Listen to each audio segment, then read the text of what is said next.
So hello everybody. It's been a while since I've been on here. I decided to come on and do something real quick. I've got a couple people that I'm going to be interviewing, but it's really hard to get people to do that right now, especially through Christmas and the holidays and everything. It's kind of hard. But one thing that I wanted to talk about was I saw a couple things on YouTube here, and honestly, I watched a couple people that could be very kind of intimidating to talk about and discuss because they're kind of held in high regard as big thinkers and stuff like that. And it kind of exemplifies, though, the whole problem I think that we have when we view society and everything and things that we need to rethink, but it's hard for somebody to necessarily say anything about it because the people who are saying some of this stuff are supposed to be the pretty high thinkers, and they're supposed to be very knowledgeable about these subjects and everything. So it kind of makes people it intimidates people to try to you don't even necessarily really question them because you don't really feel like you're qualified to. However, on this one here, I wanted to address it because I saw a lot of stuff coming out of like people like Jordan Peterson and Ben Shapiro. And part of the reason is because they are regarded as, I guess, highly intelligent people, which they are. I'm not saying they're not highly intelligent, and that they're supposed to be these big thinkers that kind of have all the answers, that they do all their research, and that they talk about things in depth. But I saw a couple things coming out of their videos that I ran across right off the bat when you start looking into this. The one is going to be, obviously, Ben Shapiro kind of has this introduction to the Daily Wire and what he's all about, and he talks about how the big thing there is that he really stands against woke culture, whatever woke culture is supposed to be to him. But what he really does on there when he sets himself up is that he talks about people arguing from the fringes, that you're not supposed to argue from the fringes, but then he kind of turns around and argues from the fringes right after he says that. And then also people like Jordan Peterson, who made a video that I ran into. The first thing was Africa is not poor because of colonization. And he actually has an African on there that he interviews. I don't even really know how to say her name. Magate Wade, I guess, would be the best way I would know how to say that. And once again, I'm not saying that these people are not intelligent at all. I actually think that in economics, they probably understand economics better than I do. So this, and when you first look this video up, you see a picture kind of the slave trade, of them putting slaves on a ship and stuff like that. But when you actually listen to the video, they don't even really talk about slavery. I mean, they talk about it just a little bit, and they talk about like these different countries who, as soon as they change to the kind of a free market system or whatever, how they just ended up flourishing. And they talk about how Africa isn't suffering because of colonization, but it's because of the corruption and everything that's in Africa and the economic system that they're using there. What is disappointing to me about, and I'm just going to use that video, I'll talk about Ben Shapiro maybe here in a little bit, is what is a little bit disappointing to me is that they only focus on economics, as if economics and money are the only things that essentially dictate on whether a country is healthy or not, and whether its inhabitants are healthy or not. Now, economics is obviously part of it, but to sit there and then say that Africa is not poor because of colonization, and then only focus on the economic part of it, and then put everything back on Africa and saying, well, it's the corruption and they're just doing things wrong. Africa is an extremely huge continent, and people need to remember Africa isn't a country, it's a continent. And to just say make one blanket statement about free market in Africa and that's going to pull them out. I mean, you have to understand that the United States, India, and China, all three would fit inside the continent of Africa. I think it's those three nations, and I mean, the place is absolutely massive. If you would go from east to west, from the country of Mauritania to, which is way over on the west coast of Africa, take directions from there all the way over to Mogadishu in Somalia, which would be far over on the east coast. So you're going west coast to east coast there. On Google Maps, it estimates that it would take you 150 hours to drive. You would go 9,405 kilometers, which is 5,891 miles. You would go across 10 to 11 countries to do that. And like I said, the United States, China, and India could, I believe, fit in the landmass of Africa. And then to only sit there and talk about economics as being the only thing that would bring Africa out of its poverty. And you have to remember that what they're trying to say, the whole title of this video, the whole thing about this thing was saying that colonization didn't make Africa poor. I mean, that was the whole context of the video. That's the title of it. That was what the whole thing was about. And then they pretty much didn't even talk about colonization at all. And what disappoints me about these big thinkers, supposed big thinkers here, is that they only focus on one very narrow field. Now, I get it. This video is like less than 15 minutes long. It's impossible for Jordan Peterson and this lady to cover all the nuances and everything of Africa, but they do pretend like they are. They do pretend like they have the answers to everything. When we talk about this, why are we not talking about why is the corruption there? You know, was there a system in place before colonization happened where there was even a concept of wealth and poverty? Or did colonization bring the concept of wealth and poverty to Africa? When you take a look at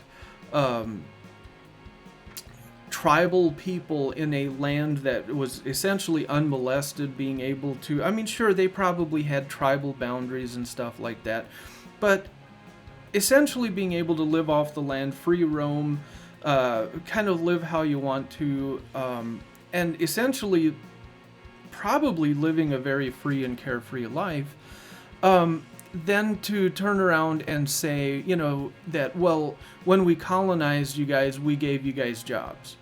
And we're trying to pull you guys out of poverty because, you know, you guys were poor. And it's like, well, they didn't even have a concept of being poor. They didn't even have a concept of wealth.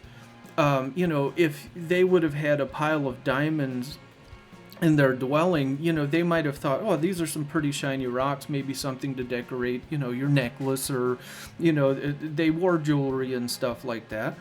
But they wouldn't have necessarily looked at having a pile of diamonds necessarily as a status of wealth, like where you would just be able to buy your way through life and you're going to be this big prominent figure because you have some diamonds and maybe some gold and stuff like that.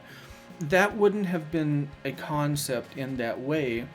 And then you have colonizers coming in there and, you know, probably trading like an iron pot for, you know, gold nuggets and diamonds and this, that, and the other, knowing full well that, you know, the people that would have been there would have wanted the iron pot because it was useful, it was practical, and not knowing that their gold or diamonds would have had this major wealth factor, I guess, in other parts of the world. And then coming in there and taking the place over, and you also have to understand then exploiting this place for slaves. I mean, how many... So just in the United States, there was over 12.5 million Africans who were removed from Africa to bring over to the New World, which included North America, the Caribbean, South America, and stuff like that. Over 12.5 million people were removed. So if you're a tribal leader in Africa and there are millions and millions and millions of people being exported out of your continent, and if you know that they're going to be coming in there and there's no sign of stopping, you're going to kind of go into self-preservation mode, because there's this whole argument of, well, there were, tribal leaders who sold other Africans into the slave trade. And it's like, well, in a state of self-preservation, and you've got your family around you, and you know that they're either going to take you, or you can have people there that you can give them, and then by doing that, you're saving your family. You're never going to be able to fight them off. They're either going to kill you or take you or whatever. In a matter of self-preservation, what are you going to do? So the whole culture of corruption in some of these countries, you also have to ask, where did it come from? Maybe that culture of corruption is actually there because of colonialism, because they were exploited for slavery. And then when you sit there and also talk about, well, we gave you jobs. Well, okay, so these people didn't necessarily have a concept of jobs. If they didn't necessarily have a concept of poverty, their life was spent hunting and gathering and stuff like that. It wasn't like they were sitting around knowing that they had a ton of natural resources, but they were just like, well, there's just nobody here to give us jobs, so I guess, we have to wait on colonizers to come in here so we can work. That doesn't even make any sense. That literally doesn't even make any sense. Once again, if they had no concept of like gold being used to make one super wealthy to where you would have power in the world, like they may have known that there was gold there, but to them it may not have held the status of wealth the way that it would in Europe, okay? Because you have to understand that something is valuable only through conception. If people don't believe something is value, it's not valuable. Gold is only valuable because people believe it's valuable. It was the same way in the United States, okay? They had tons of gold here, and I mean, they valued it to a degree, like it was pretty and you could work it easily into like pots and cups and stuff like that. I mean, they could work it easily. That's really what it was good for to them here. And having absolutely no idea the value that it held somewhere else, because they didn't place that much value on it themselves. So value, anything is only valuable because of how it's perceived. So them not, like Africa not knowing that they had cobalt, or maybe, and that's a relatively modern thing, but, things like gold and diamonds and this, that, and the other thing, that was just simply because that was not a form of value to them. Like, they just didn't look at it that way. And then for us to go in there and exploit all the natural resources and establishing it after we've already taken millions and millions of people off of their continent, that's not even talking about when Europe used slaves as well. So we're just talking about the kind of the new world here of taking 12.5 million Africans off the continent.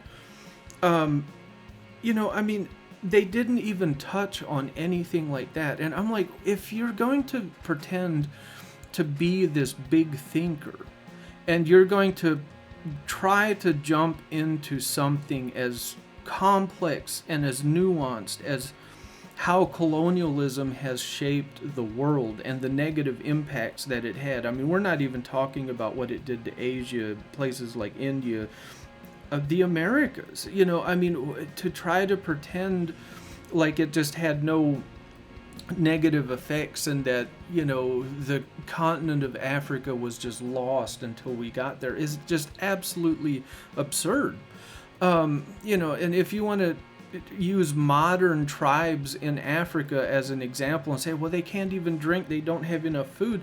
And it's like, well, what happened when Africa was colonized? I mean, if all of a sudden you start having these nations coming in there and putting up borders, and because certain species of animals were overhunted, now you have to have hunting seasons.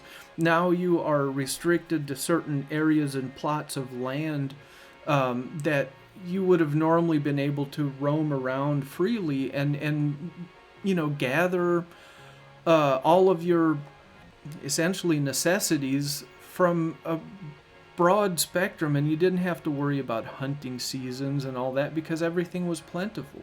So that is not even right. And by 1913,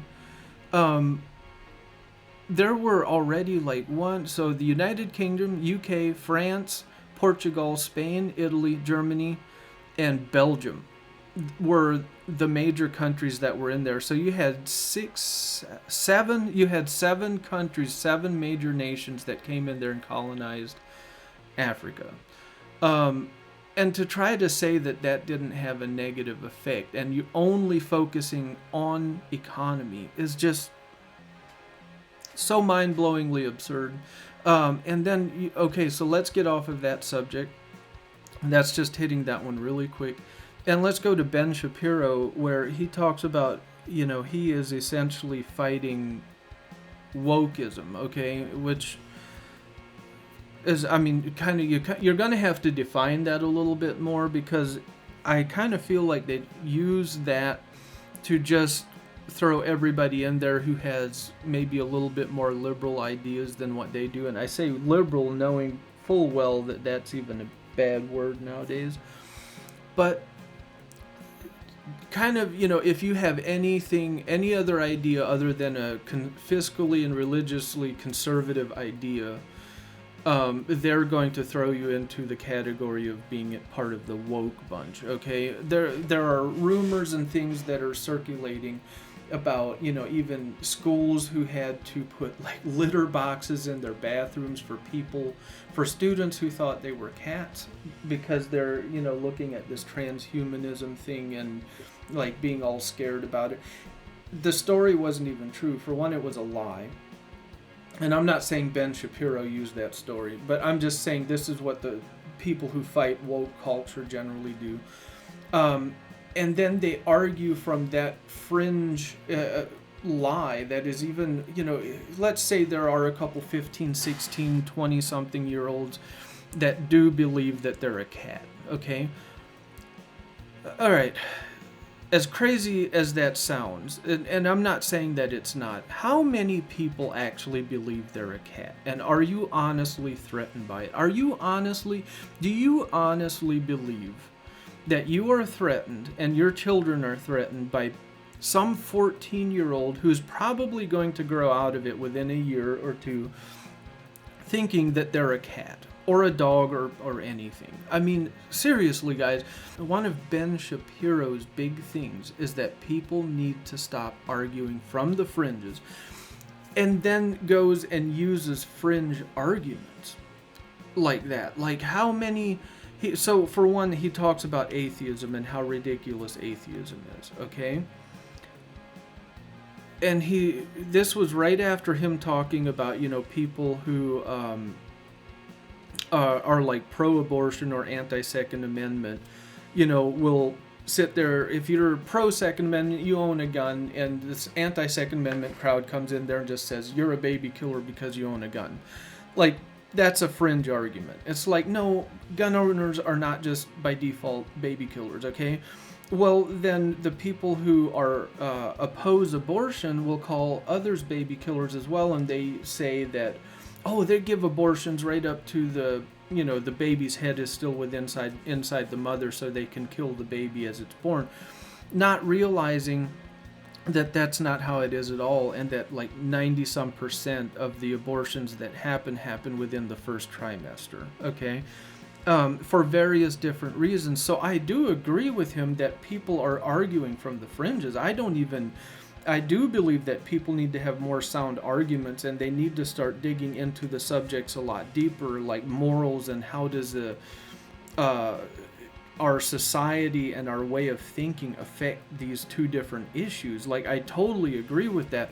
But then what he does is he turns around and starts arguing from the fringes. Like, and he goes into things like atheism, and he talks about how atheists are, it just doesn't make any sense to not believe in God because atheists that are hurt by the church, and he only uses that one example, which is a fringe group of atheists that he is trying to argue against. And he doesn't understand that that is not any more logical than the people that he is coming against that are also using fringe arguments. Like, he is doing the exact same thing that he says he doesn't do, that he's opposed to. And I think the thing with people like Ben Shapiro is that they're very talented in thinking on their feet. They're very talented in coming up with quick arguments that on the surface sound very good. They sound very justified. It sounds like he knows exactly what he's talking about. He says it in a way that makes you just kind of want to believe him. He says it in a very authoritative way. He presents himself in such a way that you actually believe that he holds some type of authority on the subject. And he even claims to, take all of this liberal ideology and be able to debunk any of it within 15 minutes, and that he's done a tremendous amount of research and everything on all of these subjects, and in 15 minutes he can debunk any wokeism essentially that he wants to. And the claim is so unbelievably ridiculous. And if you actually are that intelligent, then you need to take a step back and you need to actually dive into these subjects in a more open-minded way and dig into them a little bit deeper and not just argue one side or one point of it. Like, it's just like Jordan Peterson going into Africa and talking, well, colonialism essentially was even a good thing. It would be kind of what he was fighting for, actually. Then only focusing on economics and like talking about like obscure countries up in Asia who changed their economic plans, not going into talking about how long it even took them, where they were coming from, what their economy was, what what they had to deal with. Were they dealing more with trade, like trade coming through their country and not a nation that is full of natural resources? Not looking at any of this and not looking at whole continents. I mean, that's the next thing, is like you have to understand these places that they're talking about. They're trying to take a couple of obscure countries spread across the world and trying to place it into the whole of the African country in one fell swoop, saying that if they do this simple thing, get rid of corruption, this, that, and the other thing, then they're going to be fine. And I'm like, I'm not even saying that your economic thinking is necessarily wrong. They might need to have free economy, and they might need to get rid of the corruption that's there. But my argument is the title of the video says that colonialization did not hurt Africa. Yes, it did. That's where all of this came from, was through colonialization. The whole aspect of poverty. The whole reason why there's people in poverty is because we brought the concept of poverty and wealth with us when we got there. If there wouldn't have been that, there would not be anybody in poverty, because they would not have the concept of poverty, and they wouldn't have had the concept of hoarding wealth and having major corporations and selling their fellow tribal peoples into slavery and through self-preservation. Like, none of those things would have even happened, and that culture of corruption may not have even been established. I'm not saying that the continent of Africa was just completely trouble-free. The major problems that they struggle with absolutely were brought there. If you are a free tribe that is roaming, living your best life, not just living, but you're thriving. Okay, and then all of a sudden colonialization comes in there. They're not even necessarily aware of how people lived in there until they came in and saw it. So a lot of times there was destruction that went ahead of these colonizers, like disease wiping out a bunch of people, or like the slave trade before they actually came in there and colonized it. There were people going in there and nabbing slaves left and right before they ever colonized it. So now they're coming in there and already kind of viewing this post-apocalyptic continent, and then saying, oh, well, we're coming in here and making it better. And it's like, no, you don't see the destruction that preceded you, but absolutely because of what you're doing. Like, that's the whole thing. And those are the things that I am extremely disappointed in when I look at people like Jordan Peterson, because I do believe he is an extremely intelligent person,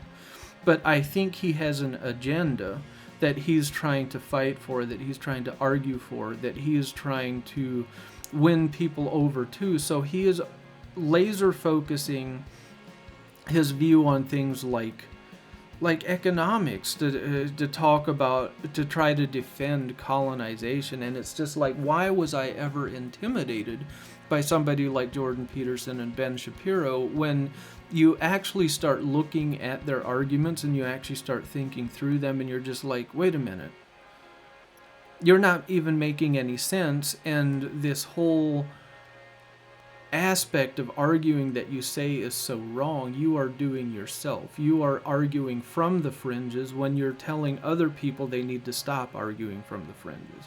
You're not arguing as deeply as what you would like people to think. You're just using big words. You are just arranging words in a pattern that make you sound intelligent. And you have a very good and big gift to do that, and you are very intelligent for being able to do that, but you're not using your intelligence in the way that you should. You're not using your intelligence in a constructive way. You're using your intelligence to try to defend a certain mindset and trying to demonize another. That's the whole problem with society. That is the problem right there. So you're not presenting solutions, you're actually providing more problems. You are not being part of the solution if you are Ben Shapiro and Jordan Peterson having the conversations that they are on places like the Daily Wire and Candace. That's the other one. Candace is also on there, I think. And they are normally not, I mean, I'm not saying that they don't have any good conversations. I'm not saying that they don't say anything that I don't agree with. I'm not saying that at all. And because once again, I'm not saying that some of these depressed nations in Africa who are struggling right now because of modern economics in their nation, that they don't need to get rid of corruption, and maybe they do need to establish a free market system in order to pull themselves out of poverty, but they're not going and talking about why that's actually there. And then labeling their videos saying that colonialism is not the reason for them being in poverty, but then totally not addressing colonialism at all. That's what I have a problem with, is like, if you're actually going to talk about these things, then actually talk about the problem in an open and unbiased way. But you're saying one thing, then not addressing the issue. It's kind of like a clickbait, the equivalent of a grown, adult, mature person sitting there putting their version of a clickbait out there. It's not a teenager sitting there going, with that picture that a lot of people do and making some ridiculous claim. They're using it in kind of a tasteful way, but then when you actually dig into it, they're not even addressing the issue that they're talking about. They're just defending colonialism and capitalism. That's all it is. And a conservative mindset. That's all they're doing, is they're attacking a certain type of people and defending themselves. That's it. There was no major in-depth thinking when it comes to society in general, and there was really no major breakthrough things that were said at all. And when you actually listened and you dissected what he said, And this lady, which once again, I'm sure she's an intelligent lady. I am not coming against her as a person at all. Um, it's, but it was just kind of sad. It just really made me sad that we're holding people like this up on a pedestal and claiming their intelligence, and then when you actually dig into it, where it was just kind of like, yeah, you really didn't say anything at all. You didn't defend your position. You spewed some random facts and data and then said this justifies colonialism, and it's like, no, you actually really didn't address the issue at all. In other words, if you do think colonialism wasn't bad and you want to talk about it, that's fine. Like, that's fine. Have the conversation. Was it good or bad? I'm not sitting there like, I mean, obviously, personally, I think it was bad, but if you don't think it was, actually make an argument for it.